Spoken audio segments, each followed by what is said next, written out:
Want to make a podcast? Spotify's got a platform that lets you make one super easily, then distribute it everywhere and even earn money, all in one place for free. It's called Spotify for Podcasters, and here's how it works.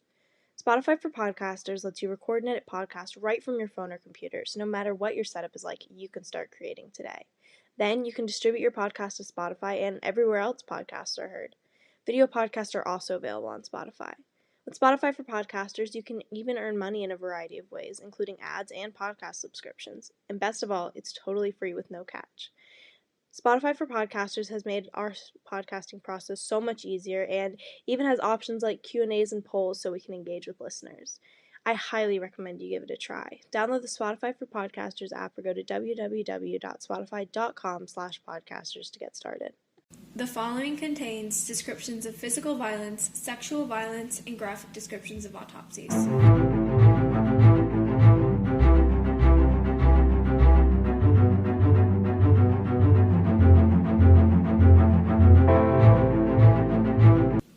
Hi listeners, welcome back to TGIC episode 9. I'm Jillian. And I'm Izzy. Okay guys, we're doing a pretty interesting case this week. I know I say this literally about every single case. I'm guilty of that, I know. But I, in particular, got really invested in this case because I didn't have homework last week because it was Thanksgiving. And I haven't had that much free time in a long time. So I really took a deep dive into the research of this case. So this may be longer than some of our past episodes. Yeah, and I feel like some of the cases about younger kids are always just more interesting. I feel like you in particular really grip onto them and really get interested in them. I told you I have because when you're a missing kid, you did not just go on your free will, and that's why I think it's interesting. Exactly, and like we said in the Sabrina Eisenberg case, it's just weird that little kids sometimes don't know that they've been taken. Alright guys, I'm just going to get into the case. I spoiled this just a little bit because she said we were doing a missing kid case, but this is a pretty interesting case. This is the story of Kyron Horman. I really don't want to say it, but that last name is very unfortunate. Yeah. Yeah. We're going to leave that one up to interpretation. Alright, let's get into some background on this. Kyron Richard Horman was born on September 9th of 2002, so this year he would have been 18, just turned 18. Yeah. Yeah. Okay, he lived in Portland, Oregon, and his parents were Desiree. I don't know how to say that actually. Yeah, I think it's Desiree or Desiree. You know what it made me think of? The person who calls who used to have your phone number and you get calls for all the time. What's her name? Destiny? Yeah, Destiny. That name always sounds similar. That made me think of that. I thought it was funny. Yeah, so I get calls 10 calls a day because some crazy woman named Destiny used to have my phone. So that's great. Or my phone number. Destiny, if you're listening, please tell them to redirect their calls because please. Izzy has changed her voicemail at this point. Yeah, my voicemail box is so annoying so people won't leave me voicemails. Hey guys, this is Izzy editing here, and I just wanted to let you guys know that during this point in the recording process, we ended up having to move rooms, so that is why the audio might sound a little bit different, and I just wanted to get you guys up to speed. So here is Jillian talking about the background of the case. Okay, so back to the case. Kyron's parents were Desiree Young and Kane Horman, and they were divorced before Kyron was even born, which I think is kind of sad. That is kind of sad. They were married, then she was pregnant, and then they got divorced. But I mean, in some cases, that's probably better than getting divorced when he's younger, or when he can actually remember it. That's true, actually, because then he doesn't know any I guess divorce in his personal growing up. Mm-hmm. Anyway, they were divorced because of this is a quote, irreconcilable. Is that how you say it? I don't know if that's how you say it. It doesn't sound right. Irreconcilable. I feel irreconcilable. That's how you say it. Yeah, that's good. Okay, so they were divorced because of irreconcilable differences, which that's the only quote there is. It doesn't really explain why they got divorced, but you can kind of take a guess after I tell you in a little bit some information. Yeah. But they were divorced before he was even born, so that's important to remember later on in the case. So they shared custody until 2004, but then his mother, Desiree, was diagnosed with kidney failure, so his dad took full custody because her treatment and... Yeah, she probably couldn't take care of him. Yeah, it was a lot on the whole family, so it was easier if he took full custody. So his dad was then remarried to a woman named Terri Moulton in 2007, and then they later had a daughter in 2008 named Kiara. Kane and Terri had been officially dating since 2001. Wait, what? Wait, that's not even the worst of it. So they started dating before they were divorced, and I mean, I think it was before they were divorced. I'm not sure exactly about months, but I'd assume it's pretty, or like when they were being divorced. Yeah, it's very close together. But because of like when they started dating, she was like strongly involved with raising Kyron. Mm-hmm. Like, I mean, she was there the whole newborn. time. Yeah, exactly. It wasn't like she showed up when he was like 3 or something. Exactly. Anyway, this is a little bit of the weird part. Terri was originally hired by Desiree when her and Kane were still married, I think, or in the process of getting divorced, as a live-in nanny for Kyron. No. Yeah. So, it doesn't precisely say, but, like, if I had to take a guess, that's how they met. That's so crazy and awful. No, that's terrible. Can you imagine, like, trusting, like, your kid to be taken care of, like, by, like, this lady, and then she, like, goes and has an affair with your husband, and then ends up, like, being a, like, stepmom to your kid? Like, this is always what happens in, like, movies, like, Hallmark Channel movies and stuff. Right? I, like, could not, when I was reading that, I was sitting outside, and I swear, like, people looked at me because I, like, was like, oh my god, like, out loud I said that. And it's just, like, you don't see that in real life. Like, no, not that I know of. That's really crazy. Anyway, so they were married in 2007, so they had been married and been dating and been around for a while when you get up to the time of Kyron's disappearance. By June 4th of 2010, which is the day of Kyron's disappearance, he was 7 years old, 3'8", and he was attending Skyline Elementary School in Forest Park, Oregon. Do you want to take over? 3'8"? Yeah. Remember being a little kid and, like, every inch counted, like... Yeah, it's like, oh, I'm 3'9" now. No, I remember that being such a big deal. Reaching 4 feet, like, I swear I, like, was It was so a big happy. thing. It was like when I reached 5 foot. I barely reached 5 foot. Yeah. Anyway, do you want to get a little bit into the timeline?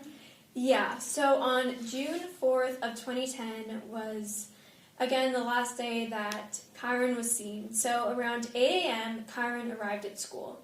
And he usually took the bus to school, which was like 2 miles away from his house. But that morning, his stepmom took him to the school because he wanted to arrive to school early to set up his project for the science fair that would occur later that day. And his project was about red-eyed tree frogs.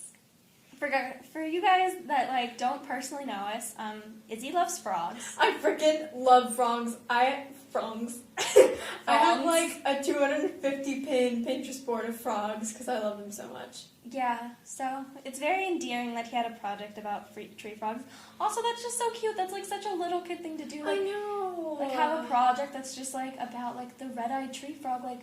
That reminds me of wild crabs. I don't know why. Red-eyed tree frogs totally makes me think of wild crabs. And I feel like in elementary school we did a project at one point about, like, animals. Yeah. Like, I think mine was on a rattlesnake. This makes me so sad. Like, this could have been our childhood. I mean, he was definitely older than us, but, like, you know, it's, like, still, like, the same 2000s elementary school vibe. Yeah. It's so sad. Okay, so they got to school and they put Kyron's backpack in his classroom at around 8 a.m.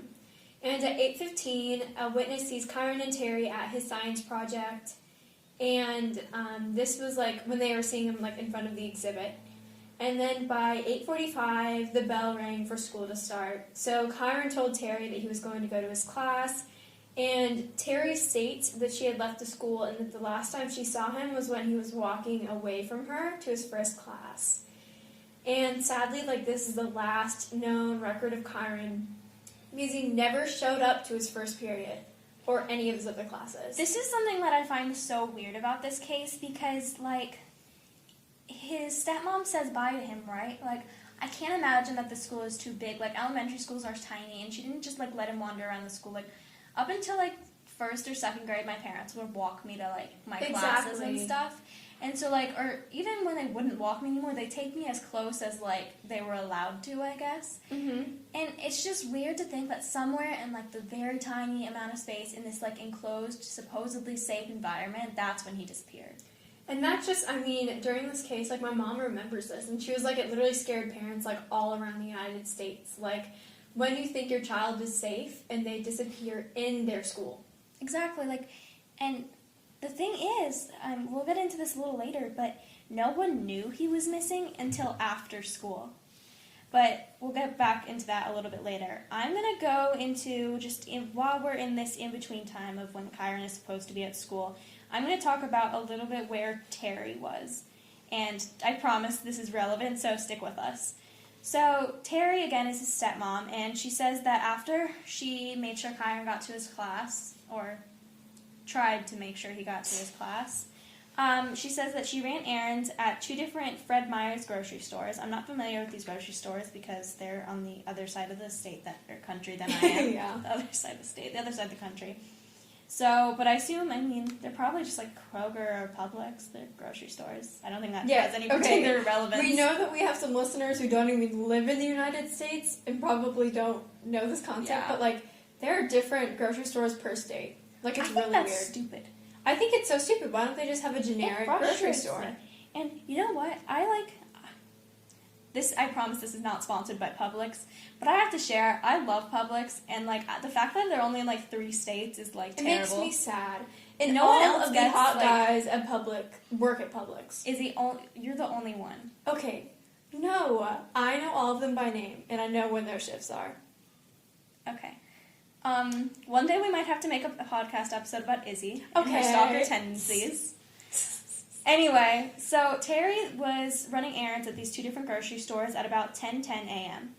And, okay, I have to point this out. She went to 2 different of the same grocery stores, and, that might sound suspicious, but, like, my family's a little weird about grocery shopping, as in, like, we go a lot, like, every day, and, like, when my dad goes grocery shopping, he'll go to, like, multiple stores No, that's in the the one same day. with my parents, too. So, like, this may seem weird to people, but, like, it doesn't. Like, if you go to, like, one of the stores and they don't have anything, like, you can go to another location, like, or yeah, like, another and I mean, store. I usually go to 2 different ones because they, like, carry different stuff. I don't really Yeah. understand the concept of going to the same one, just, like, farther away from each other. Like, why not go to a different one or something? But I understand how that makes sense. I mean, if she was looking for something in particular, I could understand that. So she said this was around, like, 10:10 a.m. And then she said that in between that time and 11:39 a.m., okay, that's specific. For the activity she was doing, which was she was driving around with her youngest daughter, Kiara, who was, like, an infant, I guess. Or, like, she was, like, 2. I don't know. She was young. And so she was driving around in the car to soothe her. Like, that's something parents do. Like, my parents just do that to me all the time. Me too. My mom used to, like, spend so much time just driving me around to, like, so I didn't cry. Yeah. But I think it's weird that it says 11:39. No, it's really oddly specific. Who remembers that? Like, the only situation that I can remember, like, exact times of things in is when I wake up in the middle of the night, like, and check my phone. Yeah, that's the same with me. And it's just, like, it seems like she did it methodically and checked the clock when she was doing stuff. Anyway, after this, she said she went to the local gym and worked out until 12:40. And then at 1:21 p.m., she went home and posted pictures of Kyron at his science fair on Facebook. Which, that's such a 2000s parent thing to do. I mean, Facebook... I don't understand how Facebook works. People like our age have it. Are you serious? Yeah, no, people in our grade, like, have Facebook, and I don't understand that because I couldn't even understand how Facebook works. Like, the only reason I know kids from our grade have Facebook is to stalk our teachers. That's kind of funny.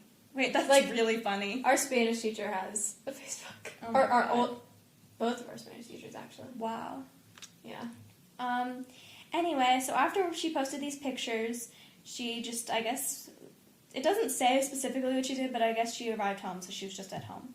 So at 3:30 is when her husband and her daughter went with her to the bus stop to pick up Kyron, because this is, like, when the bus would, like, arrive at the stop or whatever, and I guess, I don't know why his whole family was home. That's a little peculiar. Yeah. Peculiar. Why did I say that so well? Peculiar. We're going to say it's a little strange. And they went that they were all home. But then they went to the bus stop to pick up Kyron. And the bus driver says then that he had never even, like, boarded the bus. Oh, that makes me so sad. So this is when they start realizing that... Like, oh shit, where's Kyron? Exactly. So, let me get back to the timeline. So at 3:45, Kyron is reported missing by Terri. She reports it missing because, like Jillian just said, the bus, guy was like, we literally don't know where that kid is. He never boarded the bus. He was like, maybe you should check with the school and just see if he attended any of his classes. And it's not like he could have just, ditched. No.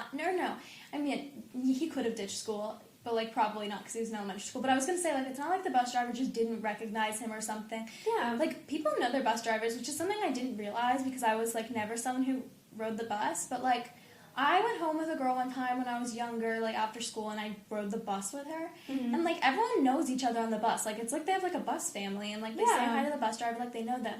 So, if Kyron was on this bus all the time, which he was, the guy would have known him. It wasn't like he could have just, gone under the radar and didn't notice him. Exactly. So, Terri calls the school, and she realizes that he had never even went into his first period.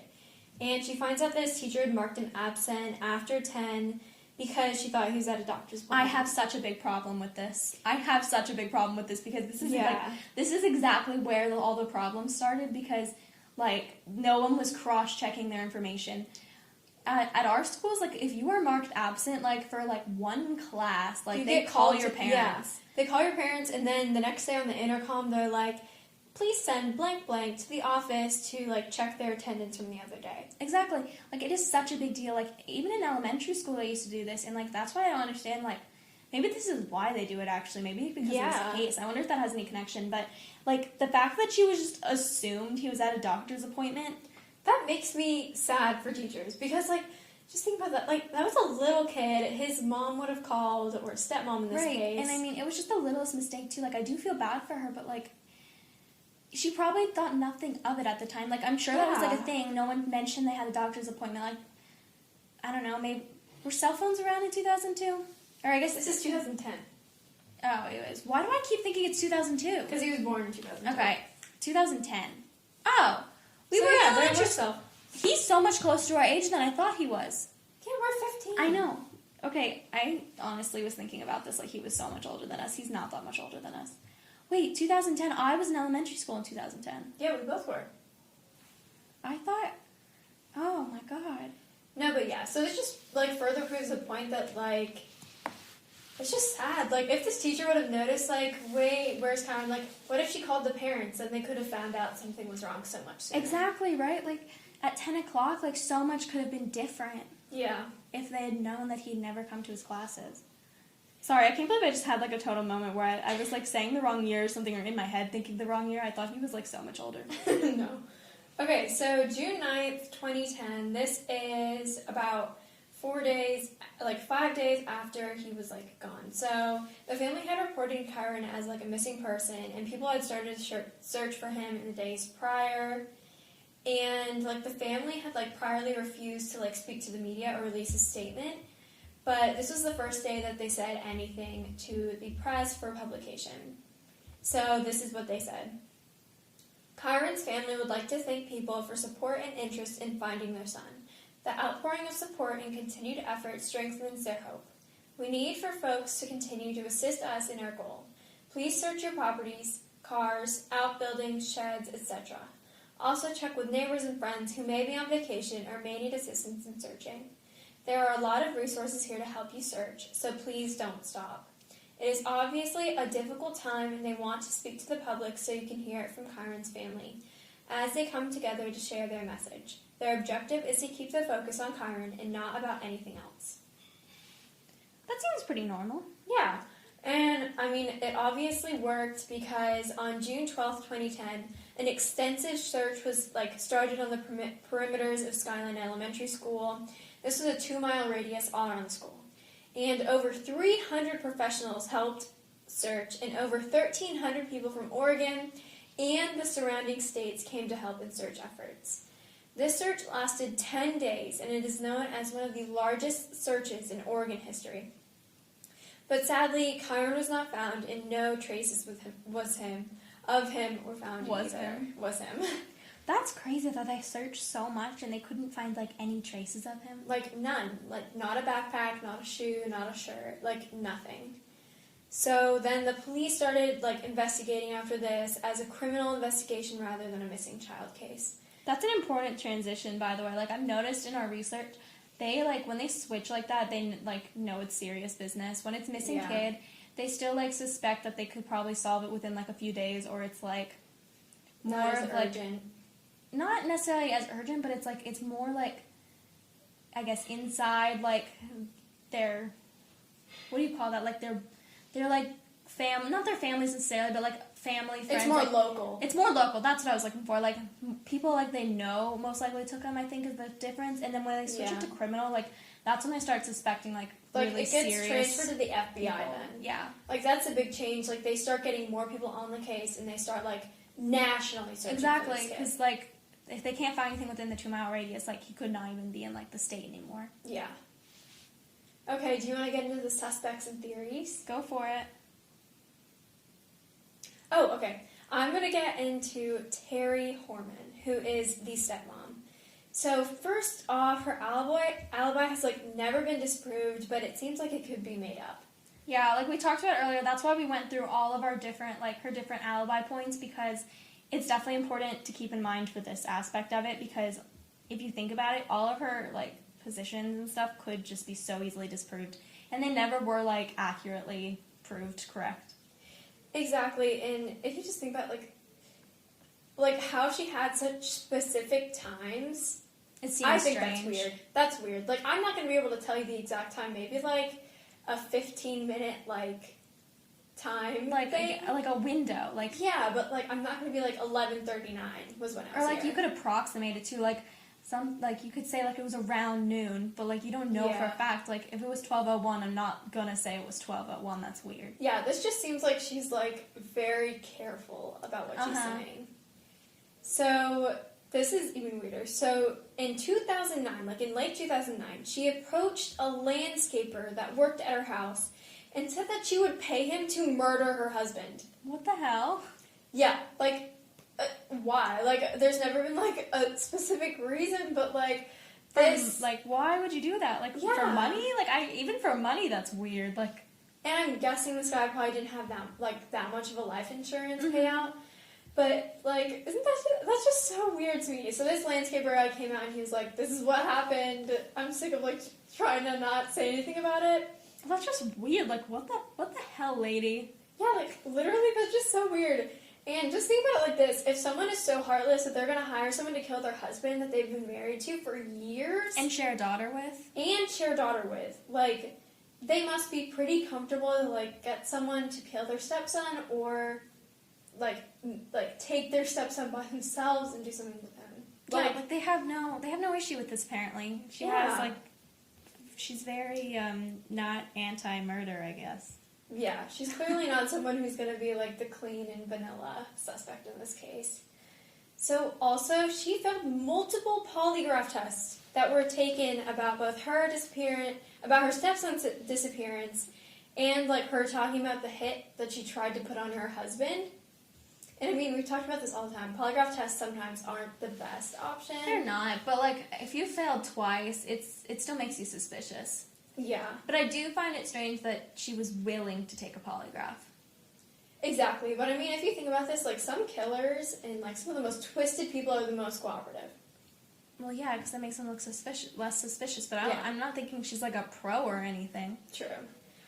So, like, they never say if they were, like, what exactly was included in these polygraphs and stuff, but you can only assume that it made her kind of in, like, the dark about this case. And, like, just think about this, like, what we said earlier. Like, she must have been so mentally fucked up that she could hire a hit on her husband. Like, I mean, like, think about, like, she probably could have done the deed herself with no mental issues. Yeah. She is strange, honestly. And everyone thinks she did it. Like, I think that's important that we mention that. Like, if you talk to anyone about this case who's familiar with it, they're going to think that she did it. Yeah. Anyway, our next suspect is a woman named Dee Dee Spitzer. I think that's how you say her name. It's kind of spelled weird. Like, when I say it, I'd imagine there's, like, a T in there somewhere, but there's not. But I'm going to call her Dee Dee Spitzer. So, I had no idea who she was, like, at all. Like, no idea. So, when I had first been, like, researching this case, it was pretty new to me. Like, I'd really only seen, like, a couple things on it, and it was nothing, like, too detailed. And it had mentioned, like, Terri, as we said, like, before anything else, honestly, I think some of the first articles I read was, like, all about how Terri did it, and I didn't even know about the case yet. Yeah. And This lady, Dee Dee Spitzer, was, like, not mentioned until I'd been researching for, like, an hour already. I had to, like, dive deep looking for her. Yeah, I think you had to get into, like, the Google Groups territory. Yeah, and I thought that was strange. So, I guess she's not the most suspicious, but I find her to be a little suspicious. So, she was a friend of Terry's, which, you know, that's suspicious on its own. Clearly, this lady had some problems, so I'm confused on how she made friends. But they, like, used to work out at the gym together. And again, I find this lady to be a little strange. Dee Dee she had a blog. Oh, Jesus, okay. And on this blog, she described herself, like, this is a self-description. I'm going to quote this. I couldn't even, like, have rephrased this to, like, make it sound any crazier than it already was. She described herself as a fitness junkie, a med school wannabe, and a pet-sitting veteran, an HOA board survivor, and a worm herder. Okay, what the hell is wrong with this woman? Is she 12? I feel like we need to, like, go through every single one and explain why that's weird. Like, fitness junkie is not that weird to me. It's just weird phrasing. Like, it's weird phrasing, but, like, I can understand it. Med school wannabe, what does that mean? Like, you watch Grey's Anatomy? Yeah, exactly. That makes no sense. Like, maybe doctor wannabe, but med school wannabe? Like, I don't understand that. If you want to go to med school, just apply. And I'm assuming this woman is older than in her 20s. Like, yes, out of the is. college area. Pet sitting veteran. Nowhere did I find anything about her being a veteran, FYI. Does that mean, like, she used to pet sit and she no longer does? Yeah, so she, like, used to pet sit and now she's a veteran of pet sitting. Why would you retire that? I love pet sitting. Why is that a part of her bio? Yeah, that doesn't make any sense. HOA board survivor. So I did look into this a little bit. She apparently lived in this condo and she was on the HOA board, and then I guess she had some issues with people, and then she, like, decided not to be the president anymore. That's so passive-aggressive. Yeah. I kind of love that, honestly. And a worm herder. This goes into, she was really into gardening, and I think, like, part of her job, she gardened. She was, like, a landscaper, I guess, but not really a landscaper. I think she was, like, a upgraded landscaper. Like, not really necessarily for her job, but she was, like, more upscale. I guess so, yeah. But worm herder? That's weird. Yeah, I don't know who says that. That's weird. Anyway, this whole thing comes off at, like, the whole blog with the bio thing comes off as so 2010. Yeah, that's so, yeah, exactly. So, she's whack. Anyway, on the day of Kyron's disappearance, she was actually doing her gardening work near Kyron's home, and she left this post at 11:15 to a little after 1 that afternoon. Like, that's like, I don't know, like an hour and 45 minutes. You know what I just realized? What? If she left her post, Terry's whereabouts said that she was driving her youngest around at around 11. Dude, don't interrupt me. I'm going to get into that. Oh, okay, sorry. Anyway, so she left her gardening post at 11:15 to a little after 1 that afternoon. And so that's like an hour and 45 minutes she's just not accounted for. And her whereabouts at this time have never been identified. And, like, I think that's strange because as Izzy was trying to interrupt me and get into... Sorry, I didn't realize. This was, like, the timing that Terry was just, like, out driving, supposedly, or at the gym. And as we mentioned earlier, her and Terry were gym buddies. That's so, like, too coincidental. It's, like, very strange that I think, like, that alibi on where the timing could be, like, could have been backed up by Dee Dee. But I have to say, if Dee Dee is guilty of something, it's most likely assistance or cover-up or just being a straight-up weirdo who shouldn't have a blog. And I don't think she, like, actually killed, like, or murdered or kidnapped or anything by herself because, like, why she didn't have a motive. Like, yeah. The only thing I think she could have done is, like, helped because she wouldn't have had a motive. And Terry could have called her fitness junkie friend to help her with, like, manual labor. Yeah. Or back up an alibi about being at the gym. Not to mention, this lady doesn't seem nearly as, like messed up as... Well, like, Terry. why would you take your friend's kid and, like, kill him or kidnap him or just, like, I don't know, keep him captive somewhere? Him. Like, why would you abduct your friend's kid that you, like, I mean, I assume they knew each other, but, like, not closely or anything. And, like, I just don't see, like, why. The why there is just non-existent. Exactly. As our A-push teacher would say, there's no connecting part of it. There's no step two. I'm going to get into the stepmom theory, kind of piggybacking off of what Jillian and I had just previously talked about. Terri took Kyron with her after the first bell. This is the theory. So maybe she took him, since this was the last time he was seen. Okay, and I think that makes a lot of sense, because what is really the likelihood that, like, she saw him, left the building, and then somewhere in the time before he made it to class, he just disappeared? Not to mention, 8:45 was like the bell. Exactly. He would have rushed to class right then. I think that it makes sense that she would have taken him at this time. And, like, people had even said they saw her leaving with him. Yeah. And so the theory is that she kidnapped and killed him that morning. And she disposed of the body and other evidence, maybe with Dee Dee's help. And then after this must have happened during the early hours of the morning, between, like, now and then, like, just all of her alibis were kind of weird and not supported. Could have been disproved. Yeah. So then she went home to post pictures of Kyron to make herself seem innocent. And also, kind of like that stepmom, you know what I mean? Yeah, and not only to make herself seem innocent, but, like, maybe in some little way she was, like, commemorating him. Yeah. In, like, her own creepy killer way, she was, like, posting these pictures to commemorate him, but, like, it was, like, her only, like, she was the only one who knew. Like killer's remorse. Exactly. That's a good quote. Killer's remorse. Ooh. Is that a quote? That's just a phrase. No, I just made it up. You did not make it up. Izzy quote. Guys. Izzy quote. It's not an Izzy quote. That's like a phrase. Killer's remorse? Killer's remorse. That's It's a buyer's phrase. remorse. It is? Yes, it's not killer's remorse. Buyer's remorse. I have buyer's remorse. Oh, Jesus. Like, everything I buy. Yeah, buyer's remorse. Killer's remorse. I can't kill people. I'd have killer's remorse. Yeah. Okay, so the stop she claims to have made could have, like, actually happened. So, like, she could have gone to the grocery store and faked running an errand or gotten something to assist her crime. Like, just ran in, got something. Maybe one of the places didn't have what she needed, like a shovel or bleach. So then she went to the other one. You know what I mean? I thought about that too. Like, that kind of makes sense. If you're getting, like, something weird, like bleach or a shovel, like, it's likely that maybe the first store you went to didn't have it, but they're like, hey, our other location has it. Why don't you go check that out? And just didn't find that to be weird. Not to mention it gives her a longer time period. Okay, then driving with her daughter. No one can actually, like, corroborate this because she was the only one in there with her child who probably can't. She was really like tell. a year old, like a year and a half like old. it's not like she could, like, help her story. And she could have been driving looking for a place to dispose of Kyron. Yeah, I mean, that makes perfect sense. So, like, even if you saw her in her car, like, let's say, you saw her driving and people, like, saw a witness testified to this, even if that was the case, like, sure, she was in her car saying she was driving to soothe their daughter, but she could have been looking for a place to hide the body. Exactly. And then, finally, the gym. Dee Dee, her gym buddy, could have gave her this alibi. Easily, and, like, we already said, Dee Dee is suspicious, so, like, she could have just given her the alibi. It's so easy.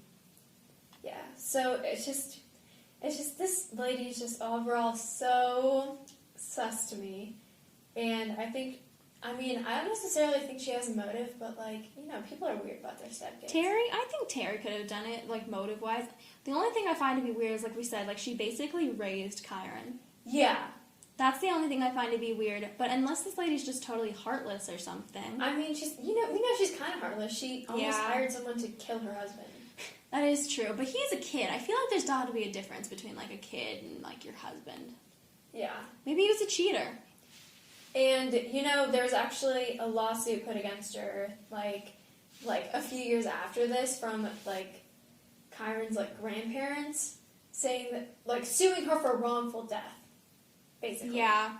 So, I guess it is most likely that she did it, but, you know, she's never been, like, legally prosecuted or even, like, investigated formally by the police, I guess. Yeah, and I mean, actually, police have never, like, put forth any people of interest or any suspects ever in this case. Which I think is so weird. Like you said earlier, this was such a big national case. Like, yeah.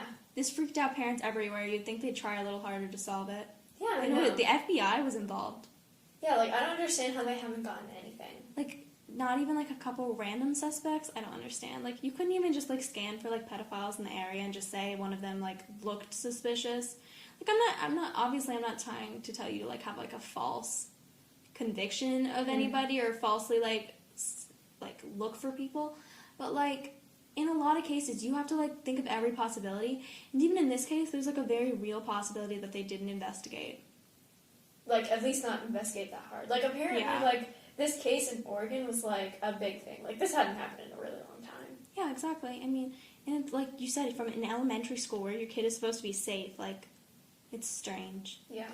All right, I'm going to get a little bit into this stranger kidnapping theory, which is not, like, too big of a theory in this case because of, like, it's just extremely unlikely based on where he went missing from. Mm-hmm. Because he was, like, in his elementary school. But I have to say, if someone was, like, looking to kidnap someone, where else did you go? You go to an elementary school. And like we said earlier, there was a science fair there that afternoon, so I think a lot of parents were, like, coming in and out, like, helping their kids set up, like Terri was. Yeah. And it makes me think, like, the science fair thing, I'm sure, was, like, not just, like, within the school you knew about it. Like, I'm sure if you were within the community, you knew about it. Mm-hmm. And if, like, you were looking to kidnap somebody, that would be, like, an opportunity to go in that morning when you would go unnoticed. Like, parents are in elementary schools all the time, and, like, they're not going to, like, tell you to leave if you blend in and look like a parent. Exactly. Like, the person who took him could have looked, like, exactly like a parent. So he could have just, like, been totally unnoticed if there was this other person in there.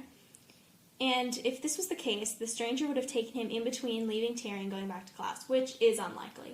But let's just mention this. If you see a kid crying while their quote-unquote parent is taking them out of the school, you're not really going to question it, especially at an elementary school. Yeah, exactly. Every morning in pre-K, Izzy would not want to leave her dad. She, like, didn't like school. I did not like school. I remember, like, my dad used to say that, like every... I don't remember what circumstances he was... We were talking about, like, us being friends after a while, and then he said something, like, about how, like, when in pre-K, you never wanted to, like, leave your dad in class. I do not doubt that for a second.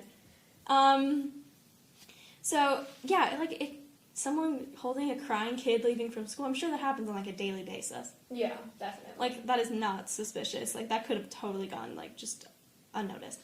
But I do think it's weird that somehow between, like, making it to class and, like, leaving with Terri, or, like, Terri leaving from this other exit, like, how did he just go missing? Yeah, I always find that kind of weird, because there were a ton of people in that school. And that's, like, a short distance. And, like, the only situation you'd have to be so, like, stealthy, like, you'd have to be like, hey, do you want to come get some candy at my car? Like, literally, this is, like, such a stranger danger situation. Exactly. Do you remember those stranger danger lessons we used to have? Yeah. Do they still teach those? I don't know, but I also remember the stop, drop, and roll ones for fires. I used to hate those. They'd mess up my hair. Oh, Jesus. So, anyway, in this situation, you have to talk about, too, was this supposed stranger kidnapping, like, for the purpose of taking a kid and kidnapping, or, like, murder? So, in my opinion, I think this theory works better with the fact that he could have, like, been being taken so that this person could have a kid. Like, kind of like the Sabrina Eisenberg theory, but also different because Sabrina Eisenberg, like we talked about, she could still be out there somewhere because she'd have no memory of, like, her previous life. Exactly. Kyron was 7 years old. Like, you remember. I remember me, like, when I was 7. Were you in 7th grade when you were 7? Yes, I'm very smart. Wow. Anyway, so I think this theory works better for someone having kidnapped him for, obviously not extortion purposes, because there was never a ransom note, but, like, maybe he was kidnapped to be trafficked, or just, like, held captive somewhere, but don't get too sad, because I don't think that's, like, what happened.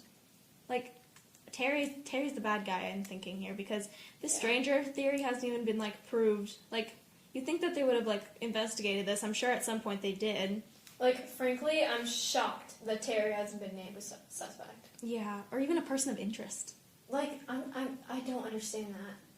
Anyway, I think it's also unlikely that a stranger kidnapped and murdered him because there were multiple searches done in, like, the area, and, like, he was, like, his body was never recovered.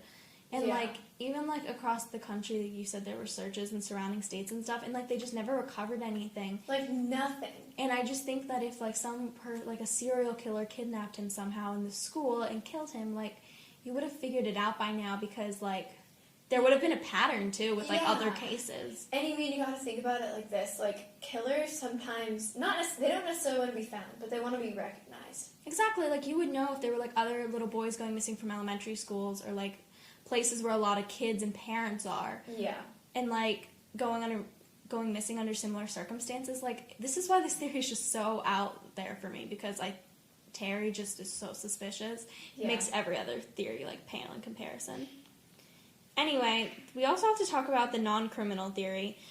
It is not true crime, so we do have to talk about this because, like, it's part of the case, and like we do in a lot of our episodes, we have to talk about the alternative that's not true crime related. Yeah. So, it's boring, but it's a possibility. So, the theory would be that, like, at some point in that morning, Kyron just, like, wandered off. Like, maybe he was a runaway kid. You remember those kids that used to just run away? Like, from recess, they just leave. They decide they were done and just leave. Yeah, they make it down the block, and then someone would just, like, grab them. Yeah. Well, maybe in this theory, he just wandered out of school. There were people coming in and out. No one noticed. Somehow, and for some reason, I don't know why he would, it makes it sound like no one wants to leave elementary school. Exactly, and you gotta think about like this, like... He was so excited about his project. Yeah, and when I was little, I was always like, when I would get mad at my parents or something, I'd be like, I'm gonna run away! And then I would, like, walk out of my house and I'd be like, never mind! Exactly. We've talked about it, the whole Ramona and Beezus thing. Yeah. So let's just go with this theory for a second, that at some point, he just wandered off, no one noticed, and he was just, like, walking away. Which seems, again, unlikely. Like, you still would stick to, like, places you're familiar with, I guess. I don't know. But maybe in this theory he was, like, injured and died, which is really sad. Like, from, like, maybe a car accident or some sort of animal attack. Oh. Like, do they have animals in Oregon? Like big ones? My God. Like, yes. not, obviously they have animals, but, like, not like a squirrel, like a bear. Yeah, they have bears and, like, mountain lions and stuff. Okay, so he could have been killed by a mountain lion or something at his school. And I think it's unlikely because his body was, like, never found or identified, and, like, all these searches were conducted, and, like, if he had died because of an accident like this and no one found him for, like, a little while, he would have eventually been found because he couldn't have dug his own grave. Like, he wasn't hidden. His body would just be there. Something. Like a backpack or shoe. Exactly. Like something dropped or, like, taken by the mountain lion or something. Or, like, if it was a car accident, even if it was, like, a hit and run, there would be evidence of that. Yeah. So I do think it's unlikely. So we have to, like, really say this. Like, Terri is, like, basically our like, killer or kidnapper in this situation. Yeah. And it's just never been proved. And in the scheme of things, I feel like she's kind of the whole nation's. Yeah, exactly. Suspect. I mean, I think if you talk to anyone about this case, who else are you going to blame? Dee Dee by herself? Yeah. Some random person that's never been identified? Yeah, and I mean, there's just so much little stuff to go off in this case, other than the fact that, like, frickin' Terri was so weird and creepy. It's just, there's too much for it to all be a coincidence. Yeah. Anyway, this was the story of the disappearance of Kyron Horman. We'll see you guys next week for episode 10.